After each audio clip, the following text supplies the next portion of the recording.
let's keep it going though. I like this conversation. I like the conversation about why this is a must win.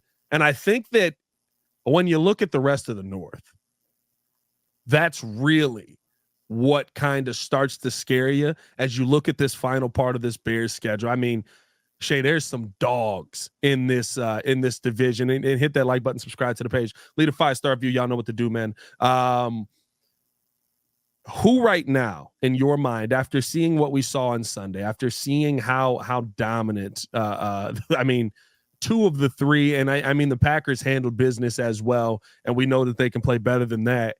Who's the biggest threat right now to the Chicago Bears in the NFC North, do you think? I think the easy answer is the Lions. And I think it remains true. Like, Jared Goff is playing MVP football. He's the MVP right now.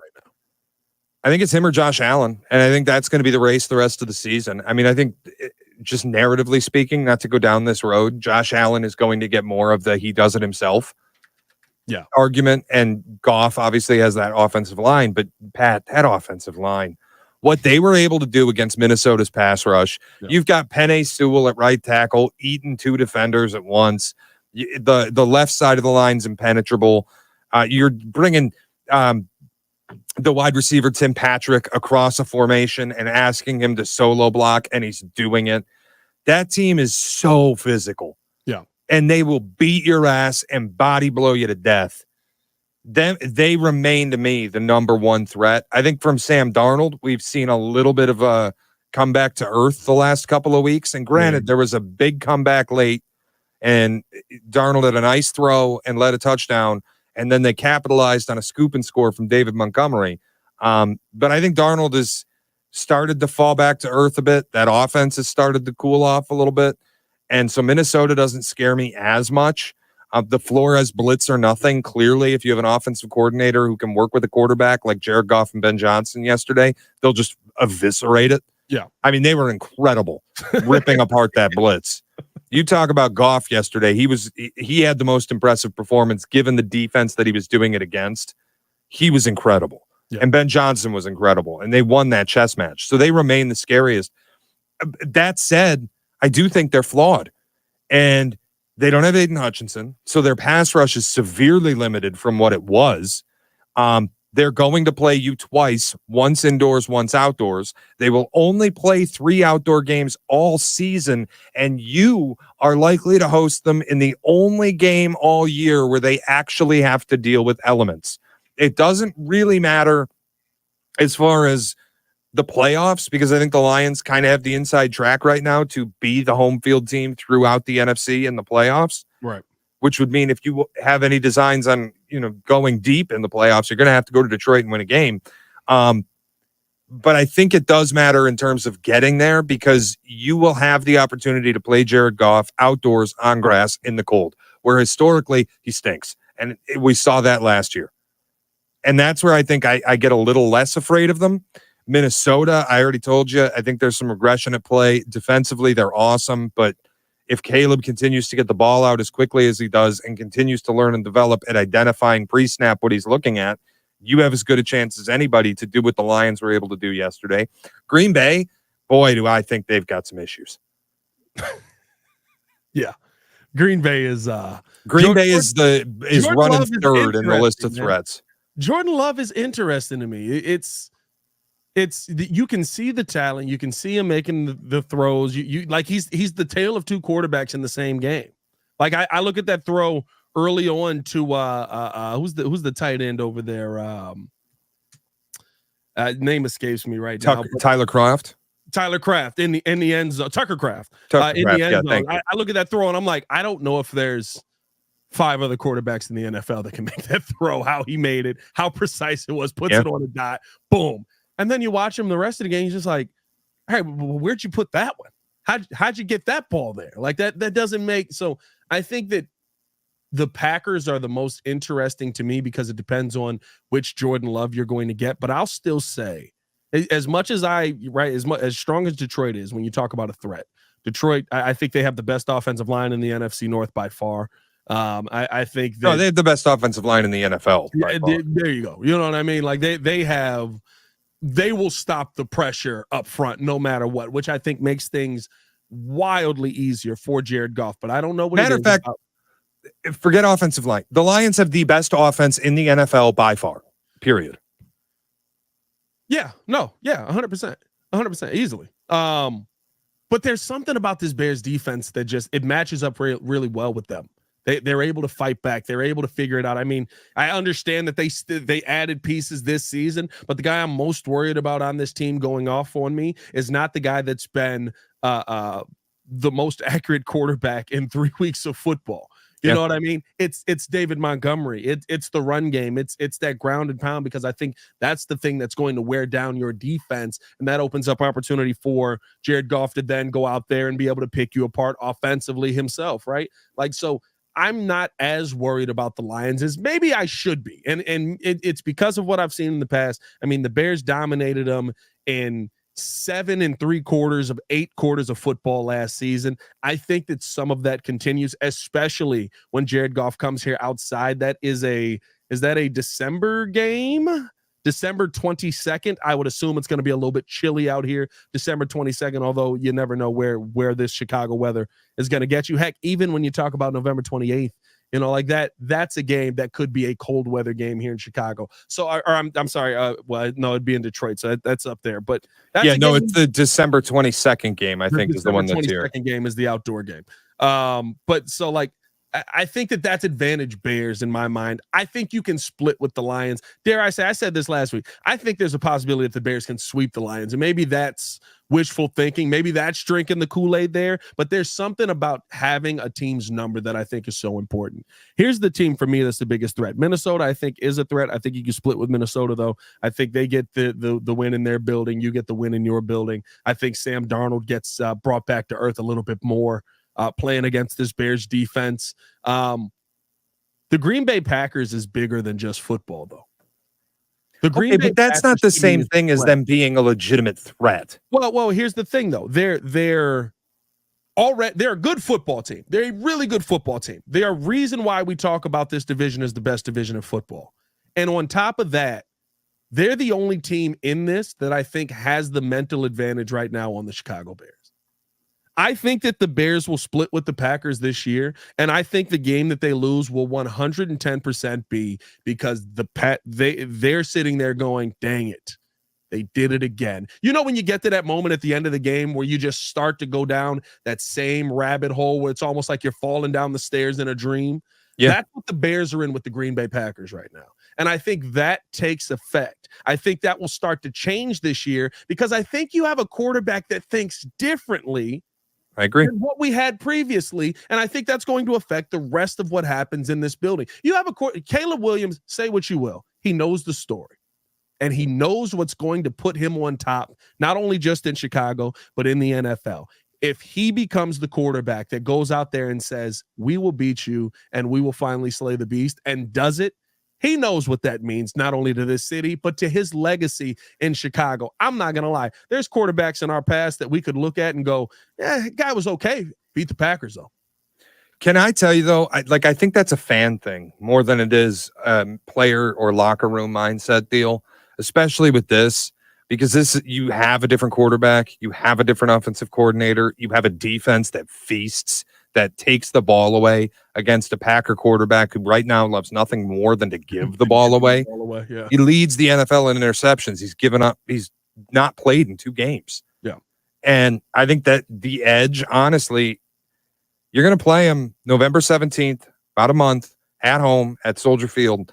And right now, today, without a number in front of me, I would bet the Bears. I think you're the better team. Yeah. And that's the thing that stops me from saying I feel like the Packers are the biggest threat or the legitimate threat. I get the fan side of it, and I get the mental side of it, and I get the fear of it a little bit. But as a fan, I don't really get afraid. It's not my job to stress out over this. I can be worried about the result of a game, but I'm not scared. And I honestly, like, this long stretch of not beating the Packers, what's the common thing in those games? Your quarterback sucked. Yeah. Your quarterback doesn't suck anymore. Yeah. Are you ready to admit, by the way, that Fields is no good?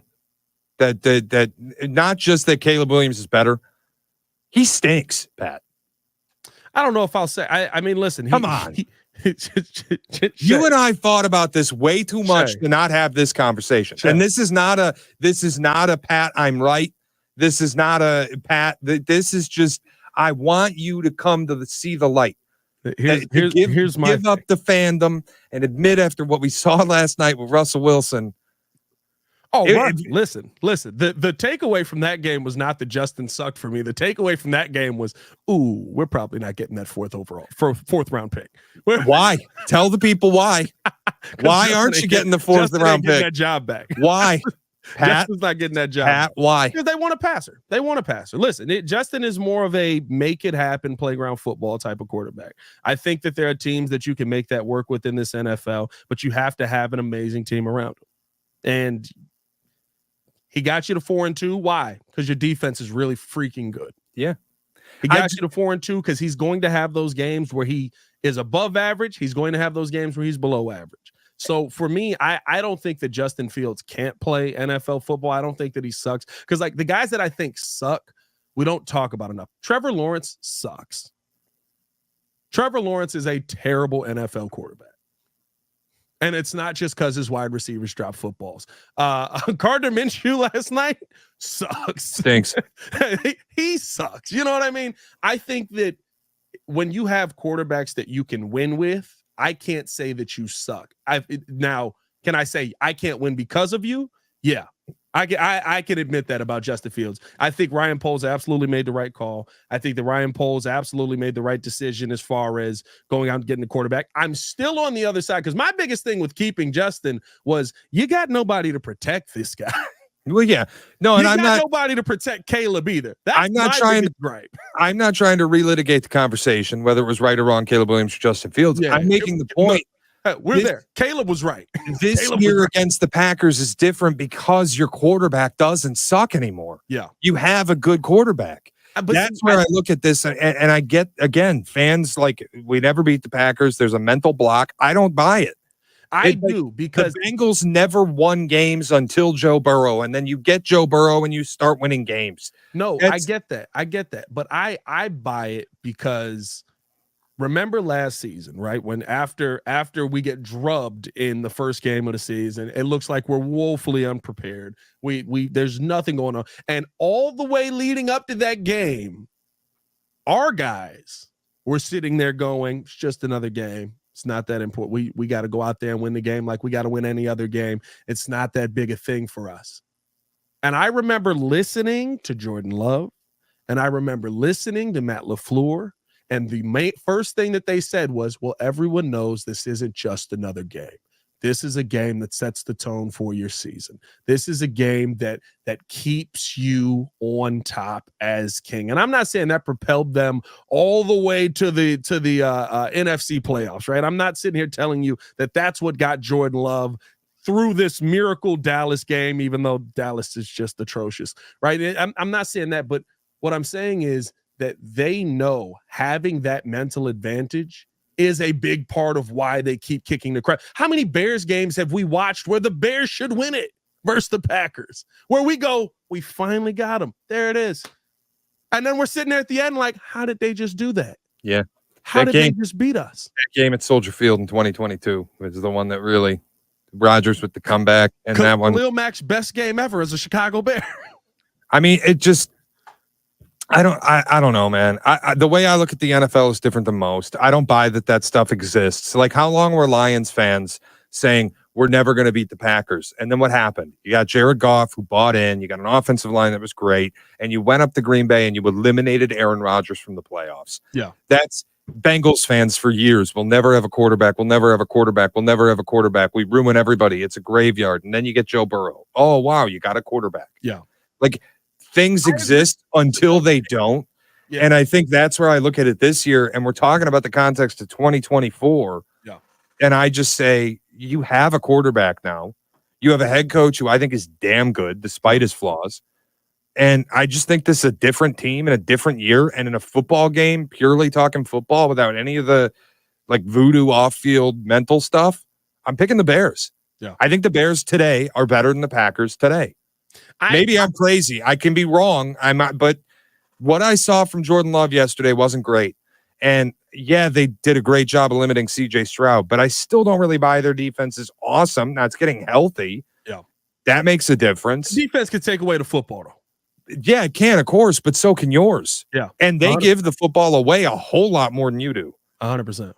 And that's why I give their defense probably a little more credit. I think their defense has a little more teeth.